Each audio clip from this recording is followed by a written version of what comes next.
सीताराम किसान भाई, मैं कृषि विज्ञान केंद्र ग्वालियर से कृषि मानकिकी वैज्ञानिक डॉक्टर अमिता शर्मा आप लोगों को जानकारी देने के लिए आज एक वीडियो बना रही हूँ। जिस तरह से हमारा स्वास्थ्य, हमारे जानवर, हमारे पेड़ पौधे, ये सब जिस तरह से आज अफेक्ट हो रहे हैं, क्योंकि हमारा वातावरण पूरा बदल चुका है।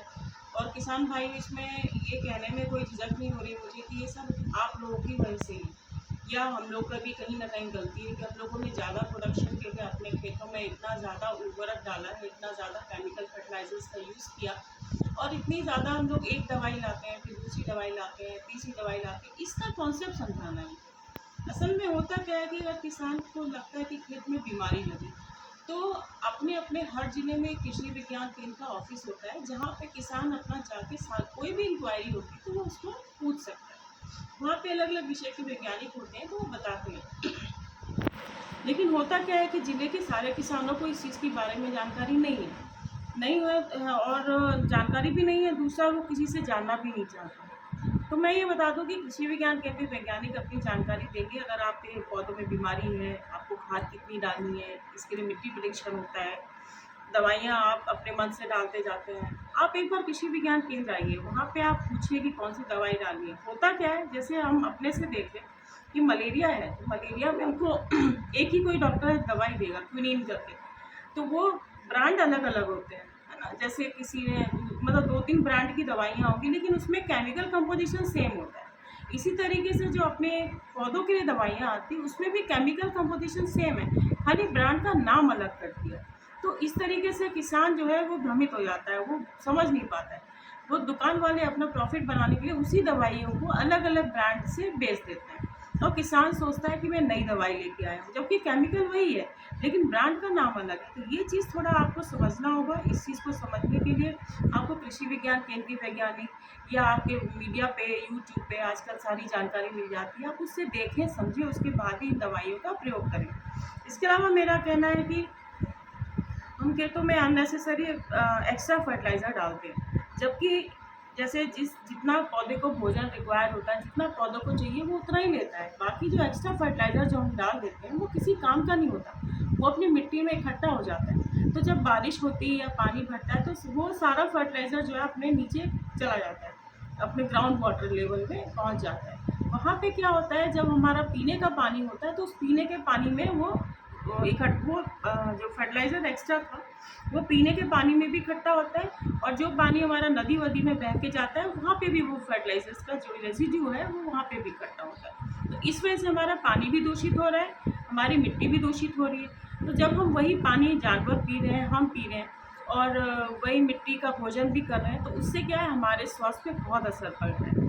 तो ये चीज़ों को अपने को समझना होगा कि पर्यावरण को क्या चाहिए, हमको क्या चाहिए।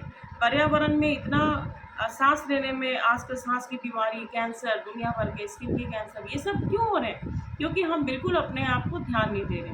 किसान समझने की कोशिश नहीं कर रहा है कि भाई उसको पेड़ों की सबसे ज़्यादा आवश्यकता है। अगर हम देखा जाए तो हमको अपने खेतों पे, मेड़ों पे पेड़ों की संख्या बढ़ानी है, अपनी खेती को कम नहीं करनी। खेती तो हमारे पास उतनी ही रहेगी, लेकिन उसी खेती पे अगर हम मेड़ों पे पेड़ लगा देंगे, तो हमारा जो पेड़ है वो वातावरण से अब कार्बन डाइऑक्साइड और जहरीली गैसेस को अपने अंदर ले लेता है और शुद्ध ऑक्सीजन देता है। तो ये एक फ़ायदा होता है। दूसरा, जब पेड़ लगाते हैं तो उससे हमारे जो प्रोडक्ट होते हैं, तो जैसे हमारी खेती में ज़्यादा बारिश हो गई या कोई बीमारी लग गई, तो क्या होता है, उससे हमारी पूरी की पूरी फसल ख़राब हो जाती है।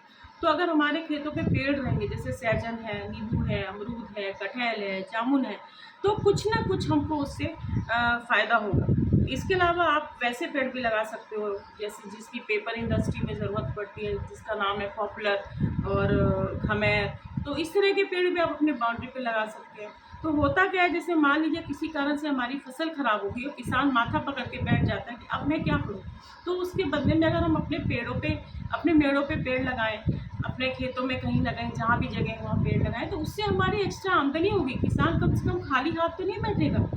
एक ये फ़ायदा है। दूसरा, हमारा पर्यावरण शुद्ध होगा, क्योंकि हमने जैसा पहले बोला, ऑक्सीजन देता है। इसके अलावा हमारी मिट्टी जो है पेड़ की क्या आदत होती है, पेड़ की जो जड़ें होती हैं वो काफ़ी नीचे नीचे तक जाती हैं और चौड़ाई में भी फैलती हैं। तो हमारे जो पेड़ होते हैं वो काफ़ी नीचे से न्यूट्रिएंट को लेके ऊपर आते हैं, पानी का लेवल भी नीचे से ऊपर लेके आते हैं। तो अगर हमारे खेत में जो फसल होती है उसको अगर न्यूट्रिशन है तो वो पेड़ों से भी मिल जाता है, तो ये उनके बीच में कंपटीशन नहीं होता। अगर हम पेड़ के साथ फसल लगाएंगे तो कंपटीशन नहीं होगा और फ़ायदा होगा। लेकिन अगर हम वही फसल के साथ दूसरी फसल ले लेते हैं तो कंपटीशन होने लगता है। लेकिन यहाँ कंपटीशन नहीं होता, यहाँ एक दूसरे का कॉम्प्लीमेंट्री होता है। तो पेड़ लगाने से देखिए किसान भाइयों कितना फ़ायदा है। हमारा पर्यावरण भी शुद्ध हो रहा है, हमारी मिट्टी भी शुद्ध हो रही है, हमें भी अच्छी ऑक्सीजन मिल रही है और हमारे एक्स्ट्रा आमदनी भी हो रही है। अगर हमारी फसल ख़राब है तो आमदनी मान के चलिए, और अगर फसल अच्छी है तो साथ में एक्स्ट्रा आमदनी हो जाएगी। तो इस तरह से हमारा बीसी रेशियो, जो लागत अनुपात रेशियो होता है, वो बहुत इम्प्रूव हो जाता है। और दूसरी चीज़ें ये है कि आपको शुरू से पता है हमारे सनातन धर्म में हम लोग गायों का बहुत बहुत महत्व रखते हैं। तो गायों का महत्व जो है पुराने ज़माने के जो हमारे दादा परदादा थे उनको सब समझ में आता था। वो पहले से ही प्राकृतिक खेती कर रहे थे।